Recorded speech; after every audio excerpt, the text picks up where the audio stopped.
Olá, Associação Espírita Célia Xavier. Olá, primeirão. Antes de iniciar esse vídeo, vou me apresentar, porque ele não será divulgado apenas para os mocidãs do primeiro ciclo, mas também nas redes sociais de toda a Casa Espírita. Então, para quem não me conhece, sou Marina, atualmente coordenadora do primeiro ciclo. Estou gravando esse vídeo no dia 4 de abril de 2020.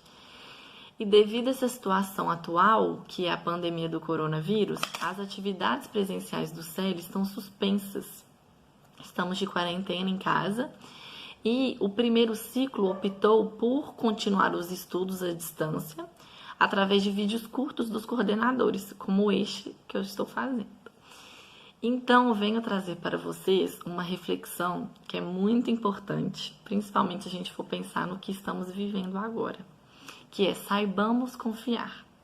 Então, durante o vídeo, eu vou trazer algumas passagens do livro Vinha de Luz, psicografado pelo Chico Xavier, pelo Espírito Emmanuel, o capítulo 86, que chama Saibamos Confiar.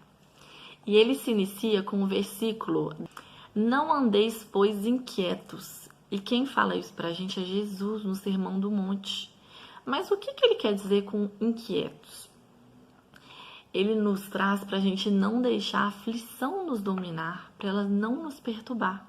Porque nesse momento estamos de quarentena, eu, por exemplo, estou 15 dias de quarentena, algumas pessoas estão mais, outras pessoas estão menos, e estamos de quarentena em tempo indefinido. Então, muitas das vezes, essa indeterminação nos causa muitas aflições. E se a gente for deixar levar por essas aflições, elas vão só somando, né? Dia após dia, cada notícia que passa. Então, a gente não pode se deixar levar por elas, né?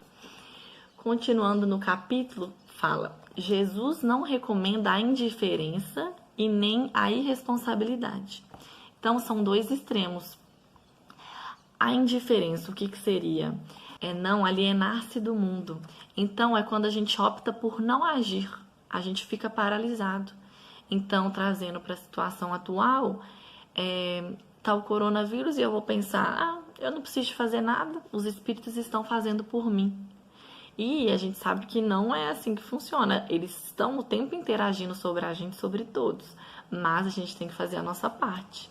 Tem até uma tirinha que são dois homens conversando, e aí um pergunta pro outro assim: você está se cuidando? E aí o outro responde: eu confio nos bons espíritos. Aí um tempo depois ele tá todo agasalhado com febre. E por que eu fiquei doente?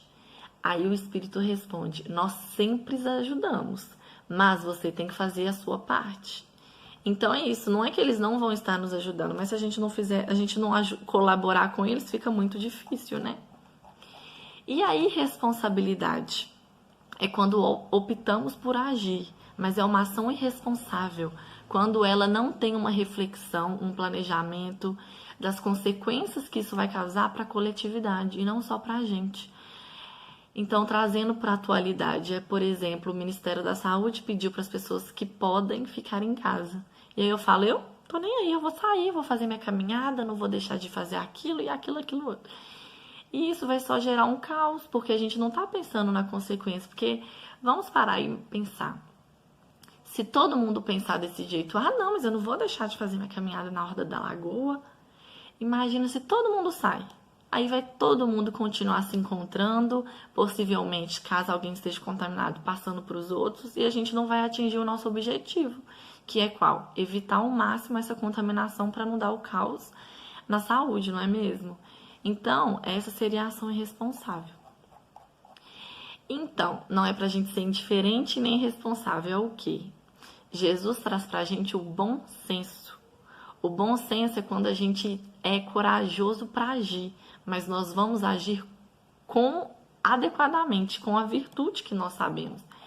Então, tem até uma mensagenzinha que traz isso, que fala: confiar em Deus não significa em não tomar precauções. Noé foi avisado do dilúvio e construiu a arca. José foi avisado da seca e armazenou em celeiros. José e Maria foram avisados de que Herodes queria matar o menino e fugiram para o Egito.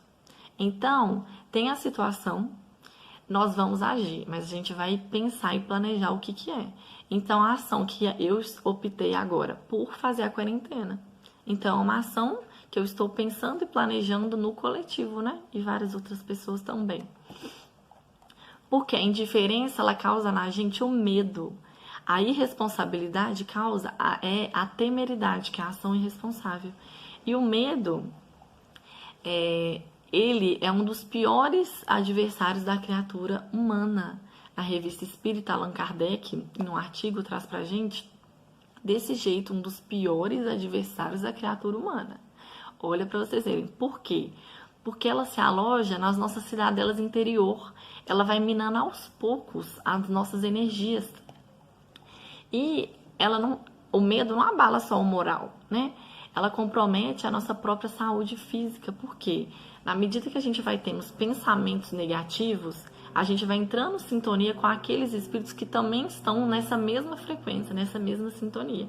E isso aos poucos, com dias com esse pessimismo, semanas, vai só somando e vai ganhando mais força esse pessimismo. E que futuramente pode nos vir a causar uma doença, né? E afins. Aflições mentais mesmo, que já são sérias, né? Quanto a isso, dessa influência da mente, né, do nosso corpo, no livro Pensamento e Vida, capítulo 8, chama Associação, olha como que eles trazem pra gente. Se o homem pudesse contemplar com os próprios olhos as correntes de pensamento, reconheceria de pronto que todos vivemos em regime de comunhão, segundo os princípios da afinidade. Em qualquer providência e em qualquer opinião, somos sempre a soma de muitos. Então, olha só, se a gente conseguisse ver a corrente nossa de pensamento a tantas pessoas que elas estão ligadas, eu acho que talvez a gente realmente teria mais noção da consequência dos nossos pensamentos. Que muitas das vezes a gente acha que, não, mas eu não falei nada, eu não fiz nada, tô só pensando. Mas a gente não pensa aquela situação negativa só uma vez. Porque se fosse isso, né? A gente pensa várias vezes, várias horas no dia, e isso vai ganhando força e vai somando com as outras pessoas que estão nessa sintonia. E vai só trazendo coisa negativa pra gente, né? E eu acho importante a gente trazer isso para nossa realidade, porque não é para ficar um discurso assim, mas eu não sou um ser imperfeito, eu penso coisas negativas, todos nós pensamos. Mas o que eu estou tentando trazer nessa reflexão é a gente tentar fazer o exercício de aos poucos. Então, cada um sabe o seu limite, cada um sabe a sua condição. Mas a gente precisa começar. Então, quando eu tenho um pensamento negativo, várias pessoas usam várias estratégias. Cada um usa a estratégia melhor para si, né? Então, por exemplo, se eu ficar vendo o noticiário todos os dias, esse tanto de notícia ruim, eu só fico pensando coisa negativa, eu não consigo dormir, que eu fico tendo os pesadelos. Então, para quem tem essa situação, uma boa estratégia é não ver ou ver menos, né? Outras pessoas, quando começam a pensar em situações ruins, preferem meditar, outras escutar uma música, outras fazer um esporte. Então, é a gente tentar toda vez fazer esse exercício, criar esse hábito de desviar esses pensamentos para ele não ganhar força, né? E aos poucos que a gente vai conseguir chegar na meta, da gente não conseguir ter nenhum pensamento negativo. Mas a gente ainda não está nessa situação, realmente, somos seres imperfeitos. Mas a gente está caminhando para ela. E para conseguir chegar nela, a gente tem que agir, né? Agir positivamente. Então, continuando na nossa leitura do capítulo, ele fala, pede apenas combate ao pessimismo crônico. Quando estamos há muito tempo já nesse pessimismo, né, que ele chama de pessimismo crônico, a gente não consegue enxergar Jesus com a gente. Que ele está o tempo inteiro com a gente, caminhando com a gente, independente de qual situação for, do quão difícil ela está sendo pra gente. Então, ele fala assim, se os teus olhos forem bons, o teu corpo estará em luz. Se os teus olhos forem maus, o teu corpo estará em treva. Porque quando a gente consegue ver a luz, a gente pega a situação e a gente consegue ver oportunidades, aprendizados, né? E quando eles estão maus, a gente só consegue ver coisa negativa. A gente não consegue ver nenhum aprendizado. E a gente fica nesse ciclo vicioso, né? Então, ele pede pra gente combater esse pessimismo. Urge renovar as atitudes mentais na obra a que fomos chamados, aprendendo a confiar no divino poder que nos dirige. A gente tem que confiar. E por que que o título é Saibamos Confiar? Ele traz pra gente que saibamos por quê. É uma habilidade que a gente desenvolve. E a gente só vai conseguir desenvolver essa confiança se a gente colocar ela como um hábito na nossa mente e no nosso coração. Porque é muito interessante porque a doutrina espírita tá aí para isso, para ajudar a gente a construir essa confiança, né? E ela traz para a gente várias estratégias de como a gente consegue construir isso. Ele fala, o mestre que preconizou a oração e a vigilância não aconselharia a despreocupação do discípulo ante o acervo do serviço a fazer. Então, duas estratégias que nós temos é a oração e a vigilância. Orai, vigiai e orai, para que não entreis em tentação. O espírito, na verdade, está pronto, mas a carne está fraca. Então, é o que eu disse, que é uma das estratégias. Quando vier aquele pensamento ruim, a gente faz uma oração, a gente tenta trazer uma lembrança positiva e durante o dia a gente tentar vigiar.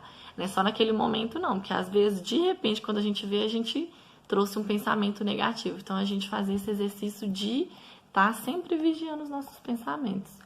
Porque a prece, ela ilumina os nossos sentimentos, os nossos pensamentos e para que saibamos como proceder, né? Então a gente pede para saber como proceder nesses momentos, que a espiritualidade ela tá aqui para nos ajudar. Basta a gente estar aberto para isso, a gente ter vontade, que a gente dá conta, estamos todos juntos. Espero que vocês tenham gostado da reflexão. Não vamos se cobrar demais, porque essa não é a intenção, é a gente fazer aos pouquinhos, que é o que a gente dá conta. E pedir sempre para a gente estar sendo iluminado, que com certeza nada que acontece é por acaso. A espiritualidade amiga está nos acompanhando, está nos abençoando. E é isso. Muito obrigada por tudo. Beijos e até mais.